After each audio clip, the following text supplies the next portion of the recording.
D I G motorway یوسف ملک کہتے ہیں کہ طلبہ ہمارے روڈ سیفٹی کے سفیر بنے۔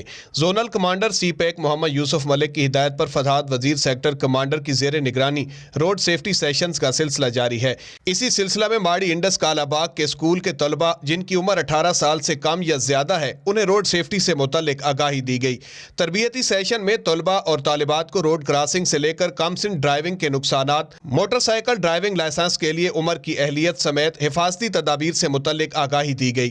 موٹر وے پولیس حکام کا کہنا تھا کہ inspector general national highways and motorway police Khalid Mahmood کے حکم پر اور ڈی آئی جی موٹر وے یوسف ملک کی ہدایت پر آگاہی کا یہ سلسلہ اٹک میاں والی اور ڈیرہ اسماعیل خان تک پہنچایا جائے گا۔ پروگرام کے آخر میں روڈ سیفٹی سے متعلق طلبہ میں کوئز مقابلہ بھی کروایا گیا جس میں طلبہ نے خوب دلچسپی لی۔ روڈ سیفٹی سے متعلق آگاہی کو مزید پھیلانے کے لیے موٹر وے پولیس سی پیک کی جانب سے اسکول کے طلبہ کو بریفنگ میٹیریل اور اسکولز انتظامیہ کو فاسٹ ایڈ باکس بھی فراہم کیے گئے۔ کیمرامین ساجد رسول کے ساتھ چودھری محمد آصف رائیں، وائس نیوز میاں والی۔